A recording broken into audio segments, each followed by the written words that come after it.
Salut, distingués abonnés, tout en espérant que vous allez bien. Nous, on se porte très bien. Devenir agriculteur ne s'improvise pas, mais il est capital d'acquérir un minimum de connaissances.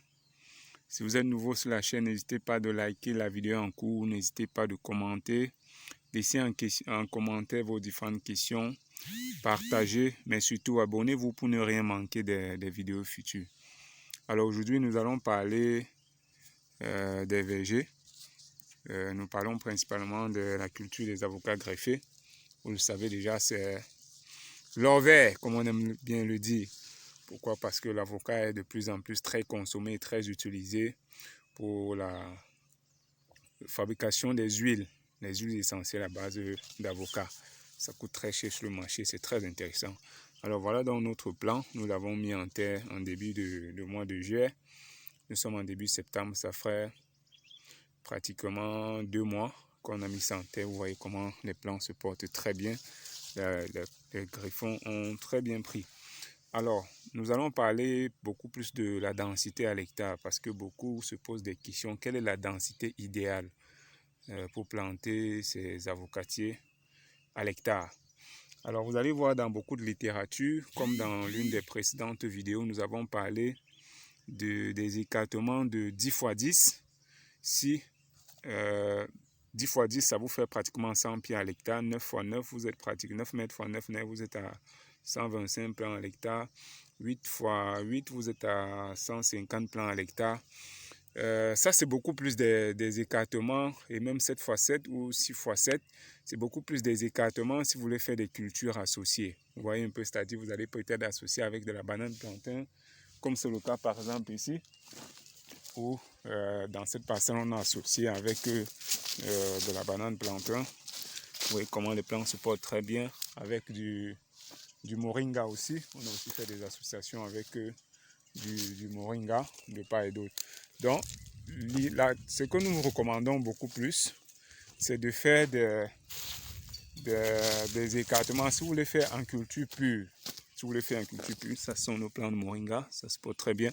Si vous voulez par exemple faire de l'agriculture, de la culture des avocats en culture pure, nous vous recommandons pratiquement d'aller à 5 x 5 ou 5 x 7. À 5 x 5, vous êtes à 400 pieds à l'hectare. Beaucoup vont sans doute trouver ça beaucoup trop grand, mais c'est une densité qui est bonne. Pourquoi? Parce que vous le savez, les plants greffés, d'ici 2 ans, on va commencer déjà à voir la première récolte, les premiers fruits, peut-être même 1 an et demi, on aura déjà les premiers fruits. Or, quand vous faites cette densité-là de 5 x 5, ce qui vous donne 400 pieds à l'hectare, vous allez vous en rendre compte que dans les premières années de production, à savoir d'ici la 3e année, la 4e année, vous auriez déjà des rendements intéressants pour aller sur le marché avec. Vous voyez un peu, vous aurez des rendements très intéressants pour aller sur le marché avec. Ce qui fera qu'il faudra attendre pratiquement dans les 7 ans, voire 8 ans, pour que cette densité soit beaucoup plus touffue. Vous voyez un peu. Ça veut dire quoi concrètement? Beaucoup vont vous dire 8 x 8 ou 9 x 9 ou 10 x 10, c'est idéal. Mais imaginez, vous mettez un plan ici. Vous allez loin à 10 mètres avant de mettre encore un autre plan. Vous voyez que vous allez passer le temps à nettoyer de grandes superficies pour rien du tout. Entretenir de grandes superficies pour rien du tout, surtout si c'est de la culture pure d'avocat. En faisant du 5 x 5, à tous les 5 mètres, vous avez des plants, ce qui fait que vous allez facilement entretenir le champ. Et dans les premières années, le rendement sera très intéressant parce que vous avez beaucoup de pieds à l'hectare, 400 pieds à l'hectare. Si dans les premières années, vous récoltez, les rendements seront assez intéressants. Et autant mieux faire ceci. Et puis, lorsque vous sentez que la densité est déjà très élevée, ça veut dire quoi? Que la cime de chaque arbre d'avocat est déjà assez importante.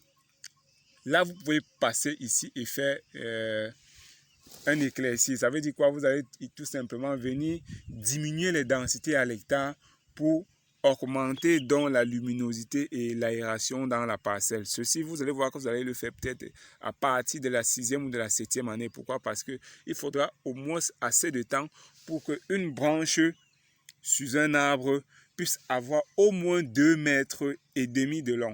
Vous voyez que si à 5 x 5, vous avez une branche qui a au moins 2,5 mètres de long. Et de l'autre côté, vous avez une autre qui a 2,5 mètres de long. Vous voyez que ça couvre donc cette distance-là de 5 mètres. Vous voyez un peu. Ce qui fait donc qu'il faudra attendre au moins ces 5, 6, voire 7 ans-là pour que chaque arbre ait au moins une branche de 2,5 mètres de long. Là, maintenant, vous allez venir tout simplement commencer à diminuer les densités à l'hectare.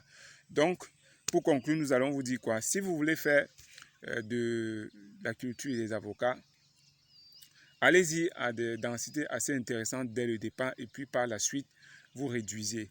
Sauf si bien sûr vous voulez faire de l'association de culture, par exemple, comme c'est le cas ici. Nous, on vous l'a déjà dit, là nous sommes dans une parcelle vraiment agroforestière et le but ici c'est de produire des avocats greffés. Vous avez vu la banane plantain par exemple, comme c'est le cas là devant, et ici du moringa. On l'a carrément fait au 8 x 8, ça veut dire quoi? Ici, nous avons un pied d'avocat. C'est à 8 mètres que nous allons encore retrouver un autre pied d'avocat. Mais de part et d'autre, entre un avocat et un moringa, ou un avocat et un bananier plantain, nous allons vous retrouver à 4 mètres.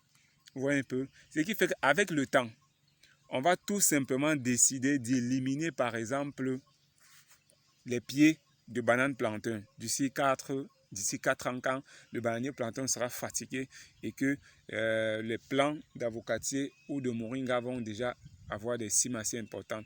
L'avantage aussi, c'est que sur le long terme aussi, c'est quoi? C'est que le moringa, par exemple, c'est aussi une espèce que on peut facilement venir débarrasser, diminuer les branchettes pour récolter les feuilles, par exemple, pour aller nourrir les animaux ou même pour faire des thés et bien d'autres. Donc, vous voyez que pour ceux qui pensent que cette association, elle est assez, la densité est très élevée, elle n'est pas très élevée. Nous avons fait des cultures à cycle court, sur le long terme et à moyen terme. Ça veut dire que à tout moment, nous allons forcément récolter quelque chose là et on pourra bien évidemment venir y associer même encore du macabo. Pourquoi pas? Là en bas, nous avons déjà placé quelques ruches, comme vous pouvez le constater, pour ainsi optimiser notre rendement, car nous savons déjà le rôle que les abeilles jouent pour la conservation des écosystèmes et bien sûr pour les rendements agricoles. Donc voilà un peu, j'espère que vous avez vraiment appris quelque chose. Si vous voulez faire de l'association de culture avec la culture par exemple des avocatiers ou bref dans votre verger que vous voulez créer, prenez des densités raisonnables, mais si c'est en culture pure, nous vous recommandons de prendre un 5 x 5 ou un 5 x 6. Là vous êtes sûr que vous allez vraiment avoir des rendements intéressants. Avec un 5 x 6, vous vous retrouvez pratiquement à 300 pieds à l'hectare.